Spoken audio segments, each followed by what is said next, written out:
are not coups d'etats. These are revolutions. They are revolutions because it has become obvious that those who are lackeys of France in the Sahelian region were manipulating the electoral process, were using institutions such as the judiciary for purposes of perpetuating the French agenda. And that these young men from the military came out and said, no, when the people cannot do it through traditional revolution, we are going to do it through the barrel of the gun and use the institution of the military to change the equation. And they have changed the equation. How have they changed the equation? First, they are saying we are cutting political ties with Paris. Secondly, we are cutting economic ties with Paris.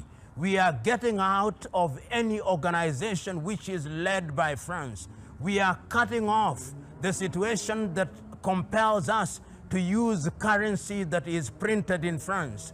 We are ensuring that our resources are going to be refined, and they are entering into arrangements with a number of countries, including Russia and China, to begin to build institutions and installations that are going to refine their uranium, refine their gold, so that there is value addition. What is happening in the Sahelian region is, in my submission and in the view of many independent commentators, the beginning of the total liberation not only of those countries but the former French colonies. And it is not lost on me that the leaders of those countries are sending a very clear message. They are sending the message that any institution which makes the claim that is a Pan-African institution but is being controlled from outside will be defied. I remember that day, the day after the coup d'etat in Niger, and I remember the meetings that were held in Accra, Ghana, the meetings that were held in Abuja, Nigeria, the meetings that gave a 72-hour ultimatum to Niger and said, we are going to invade you, not in so many words, but we are not going to allow you. I remember the sanctions that were imposed upon Niger. And I remember all the three leaders, Traoré in Burkina, and I remember the new leaders in Niger. I remember the leaders in Mali saying, we are now entering into a military pact. You attack Niger, you have attacked Mali, you attack Burkina, you have attacked Mali, and you have attacked Niger, and of course, even Doumbouya in Guinea-Conakry said, we will join you. That is a new face. It is a face that was not contemplated, and the Sahelian revolution, because it is a revolution, is beginning to redefine how former French colonies are relating with France at the critical levels, including the area of trade, including control of their militaries, including control of their language. And it is not lost on me that in Mali, they have actually declared that French is no longer the national language. Bambara is now the national language. It is a clear statement that they are beginning to regain their independence, and they are doing it in a manner that was not anticipated and in a manner that was not contemplated. It begs the question, will the men in uniform continue to be in power until kingdom come? No. They have said in Burkina, they have said in Niger, they have said in Mali, they have said in Guinea-Conakry, we are midwives.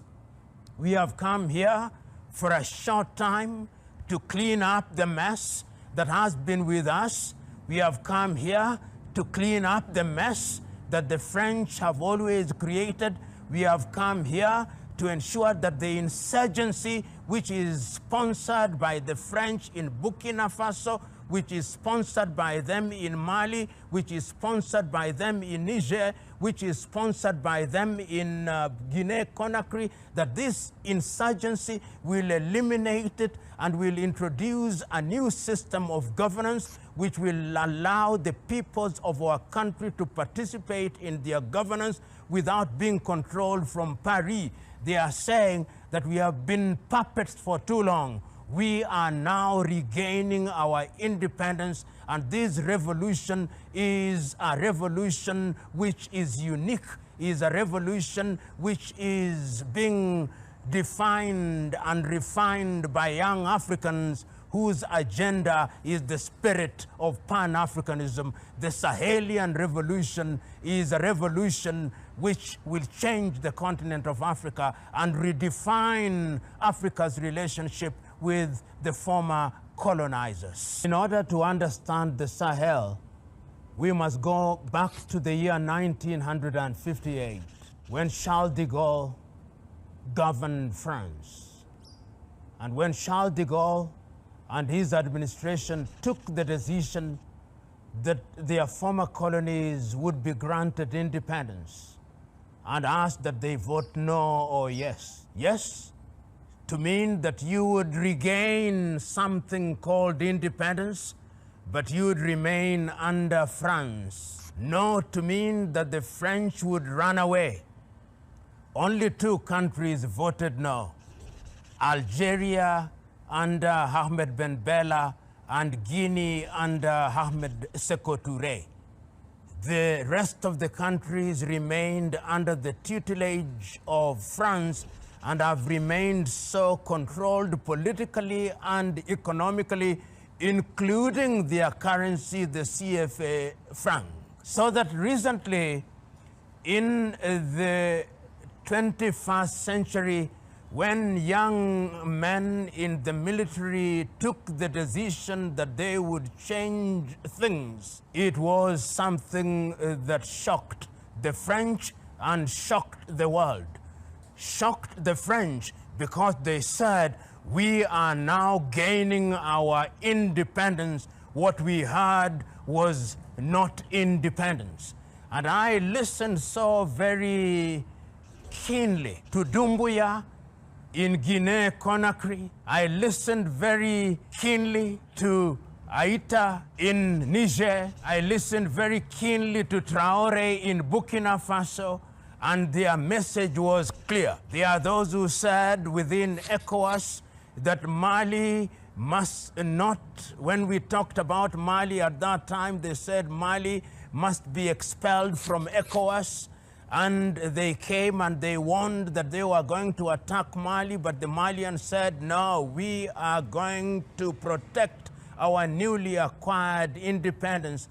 The same message came from Guinea, the same message came from Niger, the same message came from Burkina Faso, and there is now unanimity within the Sahel that the time is now to redefine their relationship with France particularly.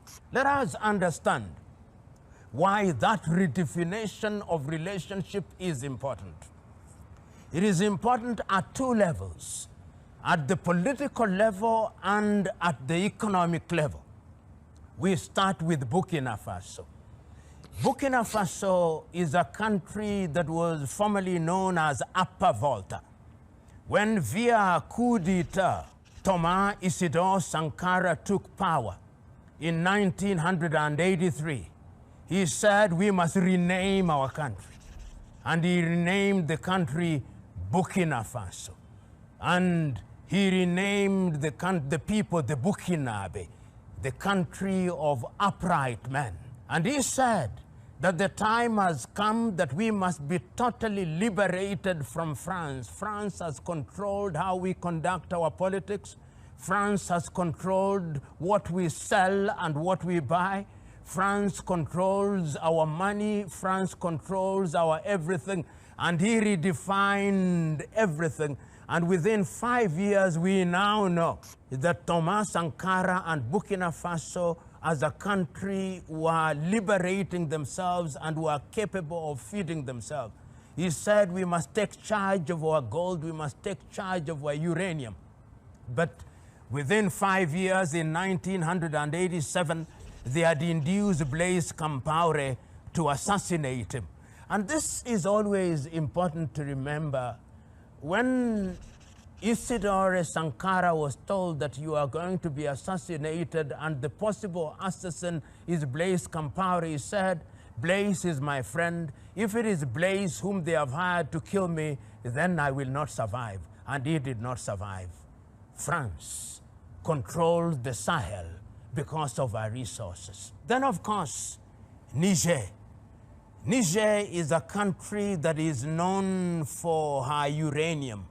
Niger is a country that is known for our resources, and we know for a fact that even some of the nuclear tests that have been undertaken by the French have been undertaken in the deserts of the Sahel region. We know that that particular area is rich in all manner of resources, and the Nigerians took the decision that we are going to change this. When the coup happened, one of the things that was most frustrating was that a decision was taken that Niger must be treated differently, and people don't understand why ECOWAS reacted in the manner that it did. It was uranium. It was the uranium that is not only used in France, but is used in different parts of the world for nuclear facilities. And Niger sits upon uranium that has value that is inestimable. And the idea to ensure that Niger was ostracized from the ECOWAS community was at the behest of the French. And it is important that the Sahelians have taken the vow that they are going to protect Niger. Outside of Niger, we are also aware that the Malian regime with Assimi Goïta, who is the current president, have taken the decision that they are going to ensure that Mali, even with the sponsored insurgency, is going to remain a country that is independent.